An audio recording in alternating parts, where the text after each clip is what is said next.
Helvenston have done something revolutionary. They've planted food, of all things, in their front lawn. And for that act of sustainability, they've been told to plow it under or face the wrath of code enforcement. Jason and Jennifer, thank you for being here. Thank you very much. Thank you so much for having us. Now, we're testing a line here on Skype, so if there's any problems, we can blame that technology rather than ourselves. So, okay, before we get into the garden, what do you guys do for a living? Tell me about yourselves a little bit. I'm a physical therapist, and I work with elderly homebound patients, just reducing their fall risk, getting them safer, allowing them to stay in their home longer. I am a sustainability consultant. I primarily certify residential homes, green certifications, and energy star certifications, and do energy audits on existing homes. Wow. Okay. So you're living it out by planting in your front yard there. We like to basically tell everybody what we think they should do by showing them how to do it. Excellent. Okay, so you're inside the city of Orlando. Why the front yard? I mean, how much space do you have at your place for gardening, and why did you go for the front yard? We are literally in the downtown Orlando area. We live 2 houses from Interstate 4. We are very urban. We lived in a 1940s College Park cottage, and basically we decided to do the sustainable thing and go for density. So we decided to add a duplex to the back of it, which basically was 2/3 more than what we had. And then at that point in time, we went green and sustainable and energy efficient as we could afford and could do at the time. We have a lot of plans to continue doing more items. But our backyard is basically shaded by 4 or 5 live oaks from the neighbors. And we just don't have any daylight in the backyard. We do have our chickens in the backyard. They live happily back there, but the garden just wouldn't grow back there. So our only option was the front yard. Oh yeah, yeah. And then I guess you're sort of a revolutionary by default when you plant something in the front yard like that. Well, we really didn't do it in terms of being a revolutionary. We just wanted some vegetables. We live on the dead end of I-4. Pretty much every house on the dead end is a rental property with very kind of unmanaged yards, unmaintained yards. You know, they keep them just barely nice. And, we thought vegetables were quite attractive. I mean, the way, we've actually, as we've learned, and we've never done this before, I want to point out, this is our first year doing this, and, this is, a learning curve, and so we do have some bad choices and some mistakes here and there, but, we shouldn't get a fine for that. But we're getting better at designing the actual garden for layering and heights and stuff like that, so that things are very, attractive, because that was always our goal, too. We don't want to have ugly gardens, just I'm sure nobody sets out to have an ugly garden. But the bottom line is we're really just talking about fighting over what plant's prettier than another plant. Yeah, I could see that. So, at risk of being the crazy garden guy, was it your idea or was it your wife's idea to just finally get out and go for it? I think we decided together. When we first started building the house, it was really always in the plans to continue with the sustainability movement of let's have an energy efficient, water efficient home, and then reduce our carbon footprint by growing our own vegetables. So it's really been a plan for quite some time. Oh, and we decided together. Yeah, very cool, very cool. Okay, so how big is this garden plot? I saw it on a video. I can't really, I can't tell. It's basically 25 feet by 25 feet. It's not that big, the size of most people's great rooms. Yeah. So how much do you think you get out of there, food-wise? A lot. We have been blessed with the gift of gardening. Like I said, we've never done this before. We've done our research. We're doing our homework. Jennifer entered into the Master Gardener program here at the University of Florida Extension Office. Very good. She's learning a lot, and we just, we've been very, very lucky with our bounty. Our first one was in the spring, and we had to quickly, with a huge learning curve, how to pickle and can and preserve because we had so many vegetables. And it was ironic because one of the things many people said about putting it in a front yard was that people would steal our vegetables. And we couldn't give them away fast enough. So stealing wasn't an issue. In fact, we were inviting people to steal them. And so, we're just it's just a great spot to have a garden, I guess. Wow. Well, I've heard that the number one irrigated crop in the United States is grass. And so instead of taking the time to maintain, fertilize, mow, etc., so on and so forth, something that's just a total liability, something you always have to pour into, you've got something that's bringing out, you've turned a liability into an asset. We actually learned this lesson very clearly on a big, long trip to Tanzania. We were in my godbrother's Peace Corps village, which was very, very deep in the village. And in exchanging culture with another, villagers and such, they asked us where we live, and we told them we live in the city. And they asked us what we did with our land, and we said, well, we just kind of live on our land. And they said, well, you don't have any crops. And we said, well, we have grass. And they said, well, what do you do with grass? And we was like, well, we mow it. And they said, well, why do you mow it? Do you eat it? And we're like, no, we don't eat it. In fact, we pay a guy to take it away in a bag. The conversation went from us being an advanced culture to them being much more advanced than us. Yeah, that's funny. From that point on, that's when Jennifer and I started making plans to have a vegetable garden. To the controversy of the garden here, what are you being threatened with, and how did it come about that somebody doesn't like the garden? I mean, what's going on? I'll tell this story because I've told it enough now because it's just really an absurd story. Basically, we live 2 doors down from Interstate 4. The house in between us that lives directly on I-4 is a rental property. The landlord lives in Puerto Rico and comes to visit about once or twice a year to check on our properties. Apparently, she found our property offensive and got her property manager to call it in as a code violation. The tenants of that property are our friends. Their daughter has actually planted the broccoli in our garden. Wow. And plays our chickens. And they're, very nice people and love our garden to the point I've heard a story. I don't know if it's totally true, but I heard the husband was, not too happy with living next to I-4 and was actually, kind of throwing out ideas to move. And one of the reasons was they liked the neighborhood and the garden. Wow. Well, so you've got local supporting you, and then far off. When we started this garden, we talked to all of the neighbors. Most of them renters, as I said, but also the homeowners, and brought them involved right off the bat, and nobody, in fact, most people were coming up and walking up to us.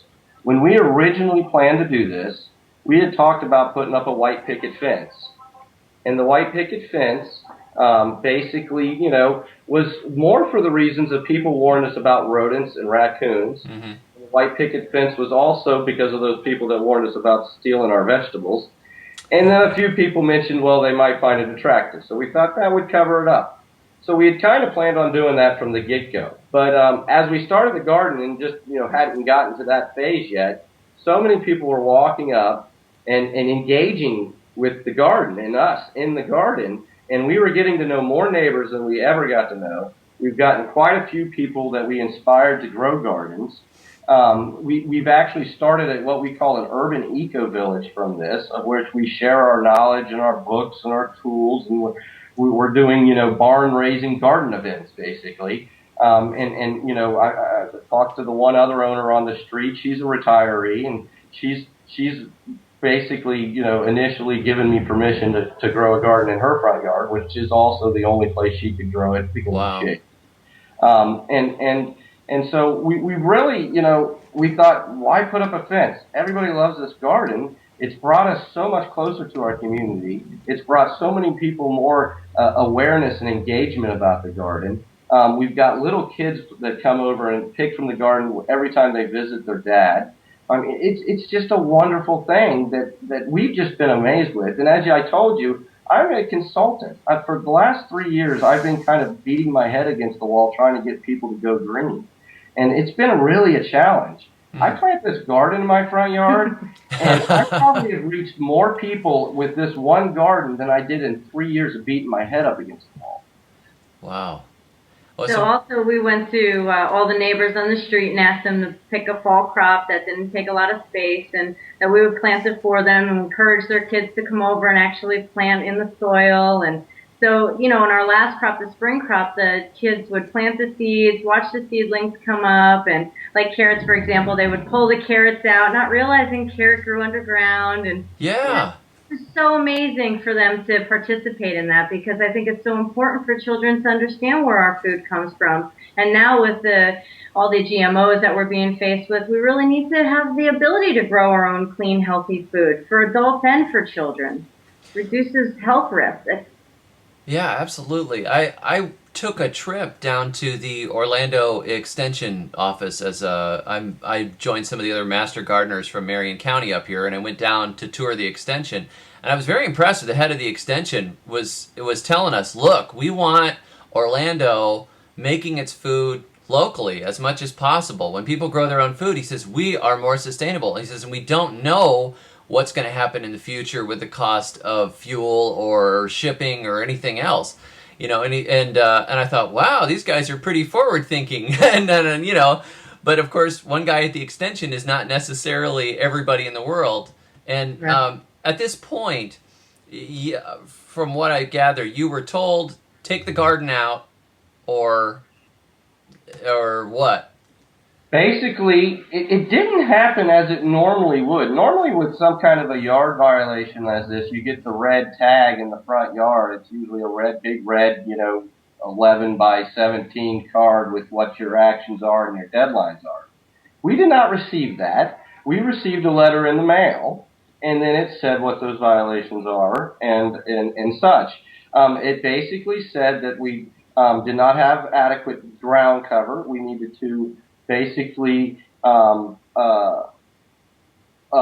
replace our garden with ground cover and replace it to its original state, which that's whatever debatable that is. Oh, boy. I mean, originally it was an orange grove. And before that, I got a feeling it was a swamp. So. Probably, yeah, oak scrub. So, I'm not quite sure where that was in the timeline. But, I thought it was a little absurd. You got to realize it was September, October while this was kind of going on. So that's the planting season. Yeah, So it's empty. No, it was not even quite empty. But, yeah, at that time, we were already starting to get sprouts, and we were starting to lay down our pine needles for mulch. And making, those things and still planting. So there was some in between, and I'm not going to lie. And I think every gardener knows there's always a point in your garden's life that it might not be the most attractive thing. Yeah. But it usually doesn't last that long. and so that was our case, And so, I was expecting, you were going to need mulch. And I was like, okay, we've already started our mulching, and we're going to have it finished, so there shouldn't be a problem. But, she said that the code official, that is, that the mulch would not be adequate. We have to have ground cover. And I said, well, these are plants. Not all plants are ground cover. And you don't, I know other places have plants. Yeah. And so it became this debate over ground cover to the point I even said that I've even seen yards that are completely rocked with no ground cover and no plants. And you're telling me they're in violation too? And it just, and it kind of became a discussion of ground cover. And then finally I said, I just want to make clear here that I understand what you're telling me. Yeah. That the only option I have here is to dig up my vegetable garden and replace it with ground cover. And they said yes. And I was shocked. And I said, there's no way I'm going to do that. Not in a chance. You'll take my house before you take my garden. And at that point in time, I said, what's the next step? And they said, well, there'll be a hearing. We'll have to get back to you after your inspection date expires, because at that time we were ahead of the inspection date. And I said, well, okay, all right then, we'll go to a hearing and we'll prepare for the hearing. And they said they'd contact us when they scheduled the hearing. They expected it to be sometime in January. Wow.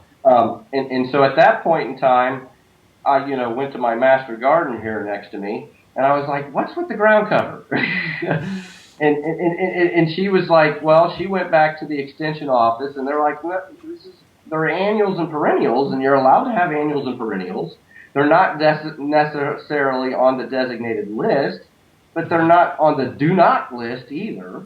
So It's not like it's, we've got a lot of plants that have been planted in Orlando that aren't on the do not list and aren't on the list either, and they've always been okay. And then we've got a whole slew of invasive plants that still seem to get away. But we won't talk about our vegetables.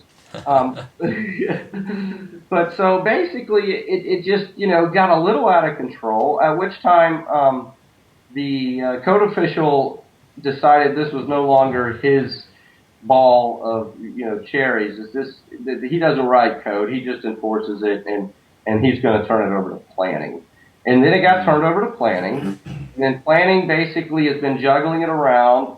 They sent me a code official response from 2010, which is basically what is basically the current, position the city takes. And it said to a gentleman who was growing corn in his front yard, again, a very different yard than what we have. And in our, comparing, bush beans, which are so beautiful, and Swiss chard, yellow and red and green colors, and and tomatoes, and to corn are, pretty much, as a gardener, is pretty much, well, apples to cars.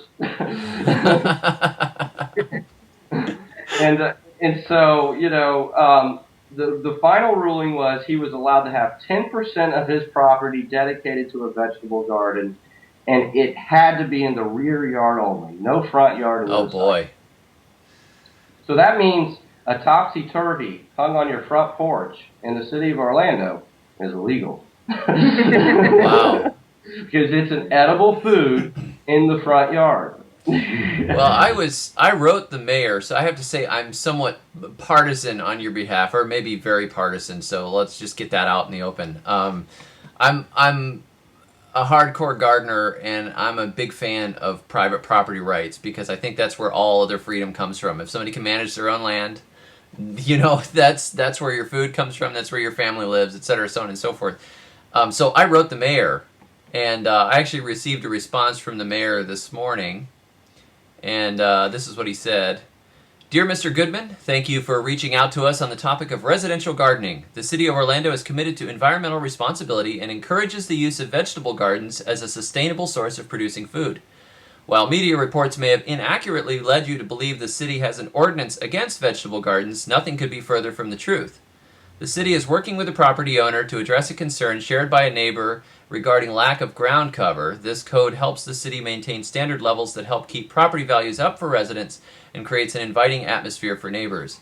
However, our existing landscape code never contemplated front yard food production, hence the confusion related to this recent story. As society's tastes change, we continue to adapt our development and landscape codes. To assist with this process and the topic of sustainability as a whole, the city has created a Greenworks task force. The task force will help develop Orlando's plan for sustainability, which will serve as a roadmap to steer future policies, developments, and investments. Task force will address items such as this to ensure there is a balance between sustainable practices and maintaining the high quality of life Orlando residents expect. To learn more about the city's sustainability efforts, please visit cityoforlando.net. Sincerely, Buddy Dyer, Mayor. So, yes. Well, we appreciate his support. At 4:47 today, the city reached out to us and has asked us to attend a meeting with them. So that letter was a little pre-future, but they have done what they said they've done. Okay. So maybe, if I told the mayor basically that he would be the coolest mayor ever if he supported local agriculture and front yard gardening and just went for it. And, politicians never, ever listen to me. So, take that for what it's worth. But I was pleased that he wrote me back, and he's talking about mulch. And I know, I'm thinking he's probably stuck between the yard Nazis and stuck between the green freaks. And somewhere in the middle here is the front yard garden. And there's people on one side over at Tree Hugger that are going to be like, we need, we have these people are insane. They're trying to control everything we do. Here we are trying to live sustainably. And then there's people on the other side going, I just don't really like it. It's never looked this way before, and it bothers me. What happens if you let this happen? Next time, one of my neighbors is going to get a tractor. I don't want that. I don't want, whatever, corn. And I understand there are quite a few of the arguments that are brought to us. We've gotten very familiar with them. The one argument is attractive versus ugly. I like to point out our society's on a train wreck of vanity. If I brought before you a young girl on one side of me that is attractive and a young girl on the other side of me that would be considered ugly, and told you that young girl that's attractive has a much better chance of making a lot more money and being a lot more successful than that ugly girl, my yard is basically where that starts. And to say that one yard's prettier than another yard is one thing. To say that it's unkept, you cannot. Our yard is not unkept. Our yard is very kept. And therefore we are just fighting over one plant over the other plant being prettier over another. The second thing I love to talk about is property value.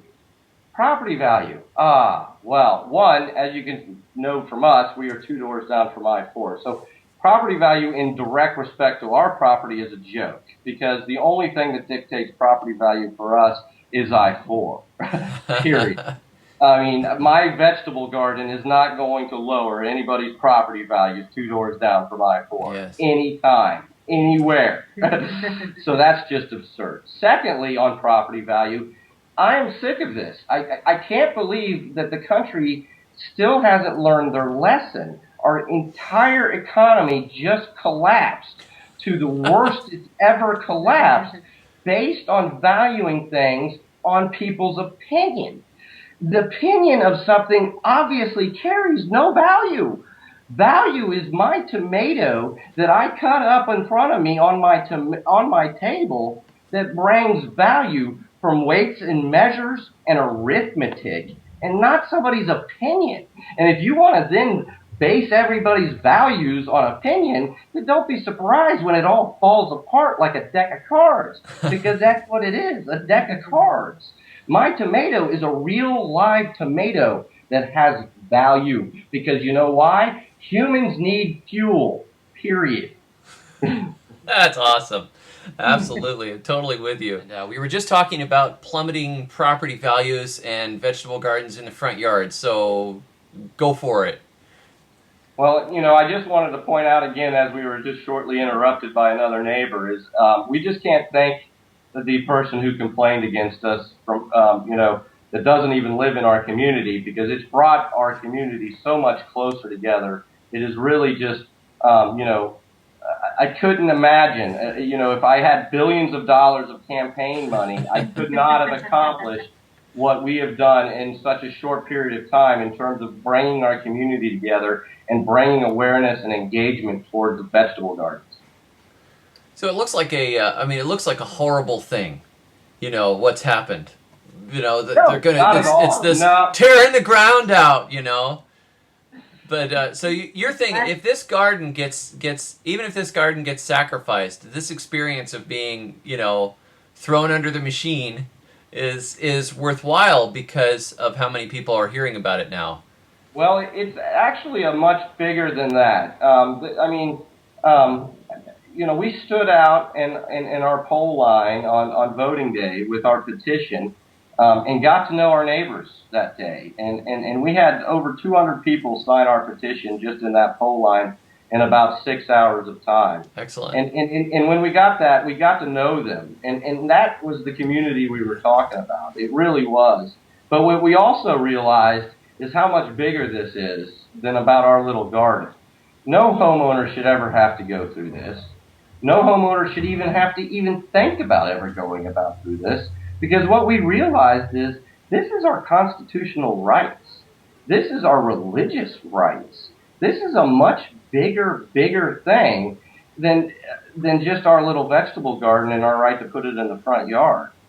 We realize that this is just another example of how easily the government's slowly taking away our freedoms without us really recognizing it. And so the fact that this has been on the codes for, I don't know, 10 or 20 years, and nobody's realized that they didn't have a right to grow their own vegetables is shocking to me. Yeah. And this, we already realized if the city came to us as they did today and said, basically they're going to work with us and we're going to come up with a solution, which still doesn't mean what that is or doesn't mean if I'm even going to be, how that's going to work, I don't know. But either way, we're only going to stop at when they do a deep code revision so that this clearly never happens to anybody again. And really, we're not going to accept too many restrictions. I mean, that's really the case. This is not an HOA. This is our front yard. So as long as it's kept, that's about the only restriction we'll understand. We agree. Yards and properties should be kept. Now, after that, it gets to be a really gray area and argument over what's pretty and what's not. I don't think we ever even really need to go there, and I really don't think it's up to the city to go there. Fantastic. Well, I'm about to wrap this up. Is there anything that somebody watching or reading, what would you encourage them to do at this point? Plant a vegetable garden in the front yard. I mean, if the Obamas could do it, right? I'll come and do it for you. And this petition, there's a petition online. We actually have had a snowball of petitions. We have a petition on change.org that we started. That's a much smaller, more local one, but does have a lot of people out around the U.S. And then we have our hand petitions that we put out at all the local stores and just very sustainable-minded people and our churches. And so we've got a big grassroots petition going. And then an organization that just is this is a very dear to heart issue to them called Kitchen Gardeners International, also just helped basically solve a problem up in Quebec, is jumped on board to help us and started the exact same petition on their network. And they actually, between all of our petitions, we're already over 5,000. Fantastic. And so their petition is on causes.com. Our petition is on change.org. And then we're also got it floating around all over the city of Orlando. Sign one. That's all we need you to sign. And we thank you. Well, thank you very much for joining me. I really appreciate your time. I'm sure you're getting a lot of people talking to you, and I'm glad that you had a few minutes. Thank you very much for having us. Thank you. Absolutely. And one last thing I wanted to say, is in any economic downturn, the government has always encouraged us to grow our own food. In World War II, it was Victory Gardens, and in 2012, I think we should support the Patriot Garden movement. So we started our own slogan and called it the Patriot Garden. We sent the First Lady an email saying she should start a campaign. So hopefully she does. Fantastic. So fragile, this thing